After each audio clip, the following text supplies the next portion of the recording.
You're listening to the Too Much on Her Plate podcast. It's the podcast for smart, busy women who are ready to make peace with food and create freedom from overeating.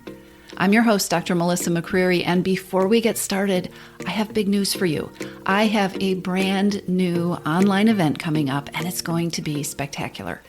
And I don't know if I mentioned, but it is completely free. This is a 5-day event. It's a 5-day workshop series called the Freedom from Overeating Workshop for Smart, Busy Women, and you are invited.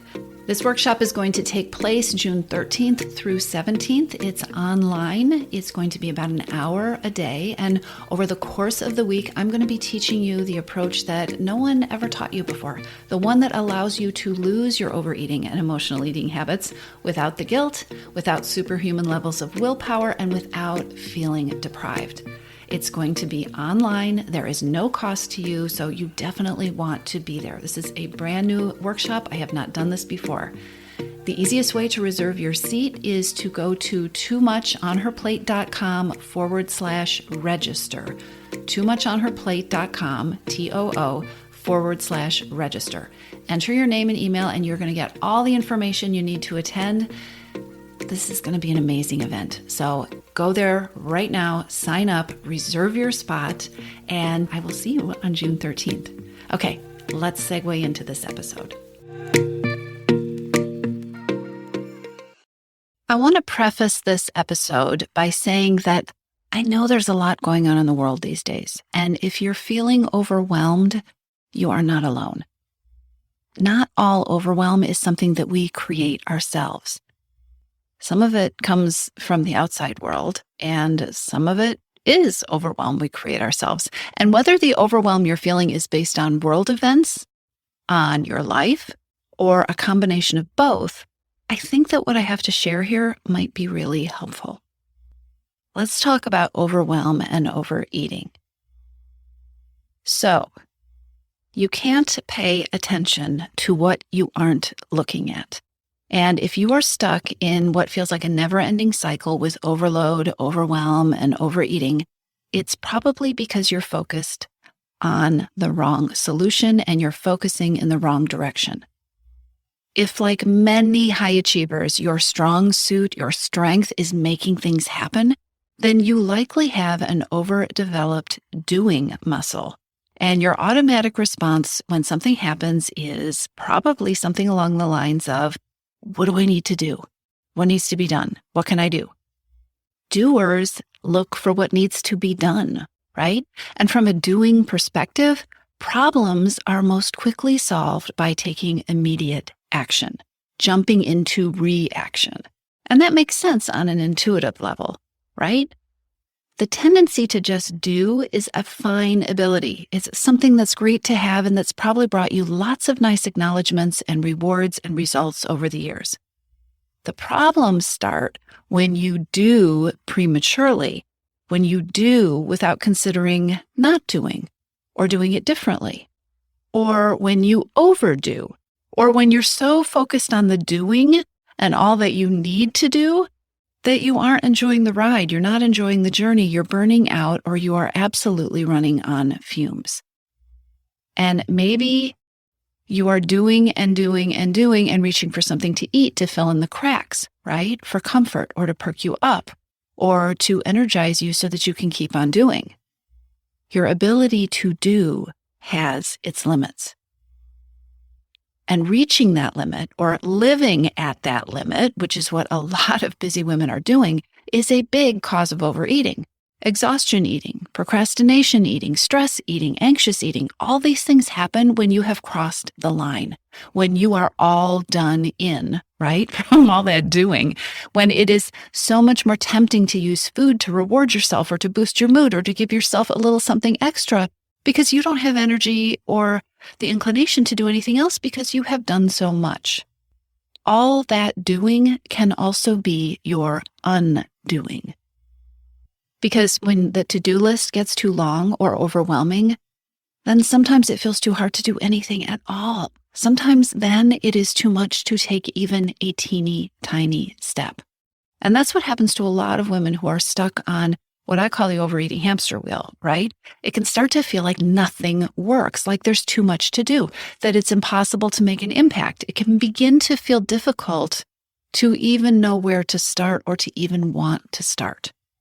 And if your brain is caught in this trap, it is also going to continue to press you to do something or to do lots of things. And you'll either keep trying to do things with minimal results because you're overdone, or you'll feel paralyzed and overwhelmed and possibly also very, very frustrated with yourself.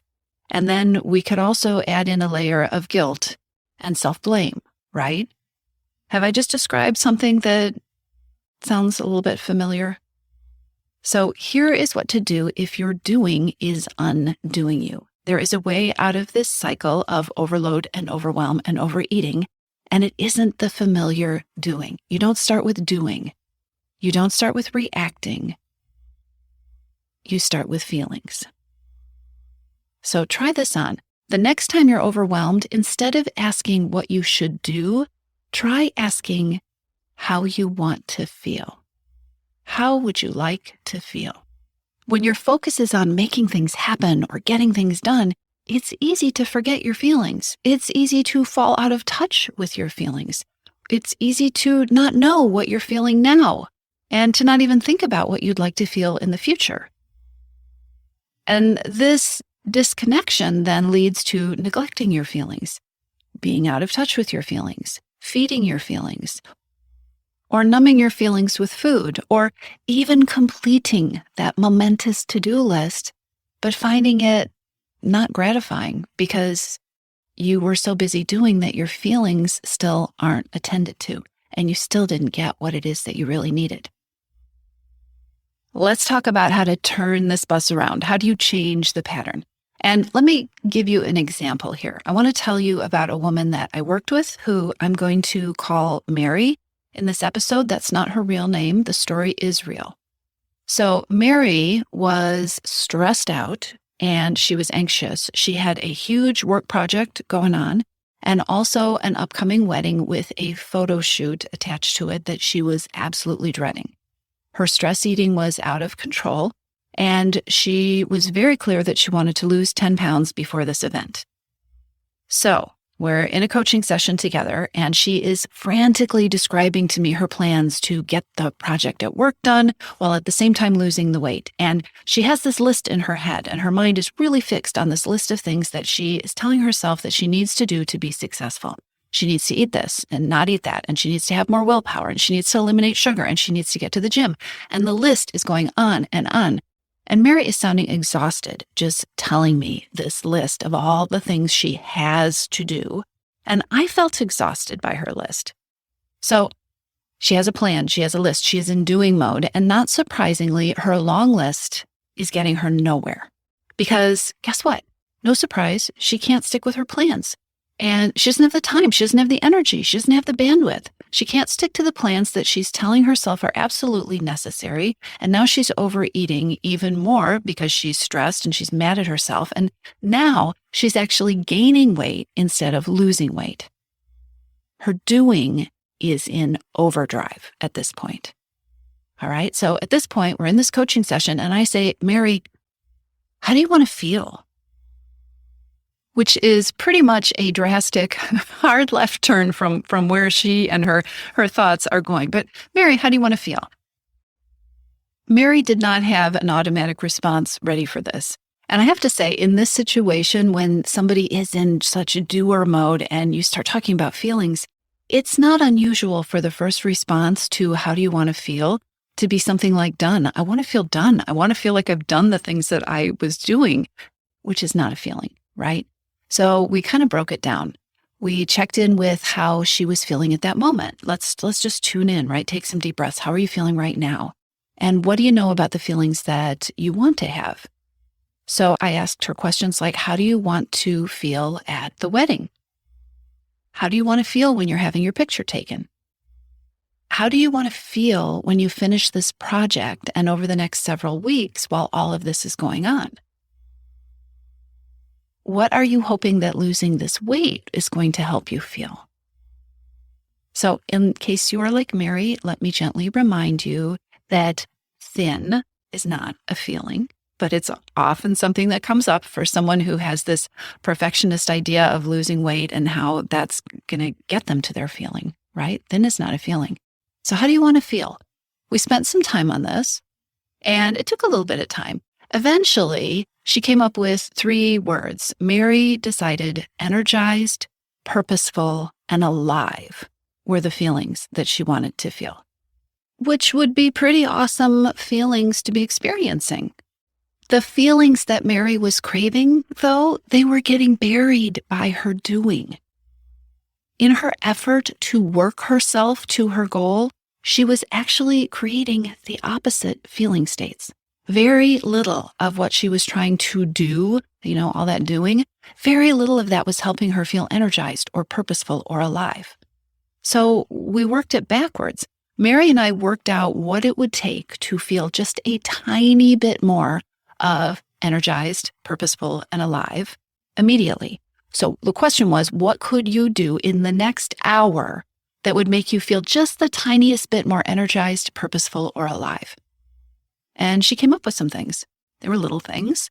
And then we explored what it would take to feel more energized and purposeful and alive over the next week. We did some strategizing, and she scheduled some things, and she crossed a lot of things off her to-do list. Because this is really important. When you get clear on your feelings, the feelings that you want to have, this is so helpful in getting clear on your priorities. When you get clear on how you want to feel most of the time, you might actually get instant clarity and motivation related to what you want to do and how you want to eat. And that is what happened for Mary. When I asked Mary, okay, so how would you eat over the next 7 days if your goal was to feel energetic, not for the 15 minutes of a sugar rush, but if you wanted to feel energetic for the long haul and purposeful and alive, how would you eat?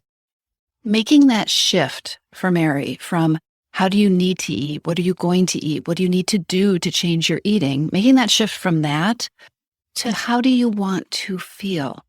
And how can you use food and eating to support you in feeling more energized and purposeful and alive?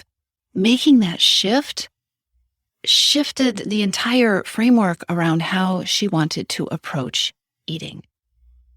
Just like that. I mean, it really was right like that. Eating for energy and vitality became her goal. That became the new lens that she was looking at her decisions around eating through. And guess what? You don't feel vital and energetic zoning out with a pint of ice cream. It is a lot easier to make changes to grow something that you care about, which in this case was energy and confidence and purposefulness. It is so much easier to make changes when they are about growing something that is important to you than it is to work very hard to do more things just because you think you have to or you should, especially when you're already tapped out on doing. And so after she made this shift, here's the other important thing that I want you to hear. Mary's stress level also shifted. Her eating changed. Actually, it changed pretty dramatically. But the way that it changed did not feel like another item on her to-do list. It felt like something important to her that was helping her create a feeling. And most importantly, it felt sustainable. And the last time we spoke, it was still this idea of eating for energy and vitality that was working for her and that was absolutely working to allow her to maintain the goals that she had. You can play with this too. Here's my objective for you from this podcast episode. I want you to notice if you get yourself stuck in doing mode, and if that is leading you in the absolute opposite direction than you actually want to be heading. If one of your goals is changing your eating, which I'm guessing it is if you're listening to this podcast, if you want to change your eating, start with your feelings. Ask yourself what you know about what it is that you would like to feel. Ask yourself what it would take to move 1 inch in that direction. And please, no matter what, do not buy into the lie that the only way out of this trap is by doing more, because all that does is just perpetuate the cycle. There is a way out. It starts with a deep breath, and it starts with asking yourself, what do I know about how I want to feel? Have you reserved your spot in my upcoming free 5-day workshop yet?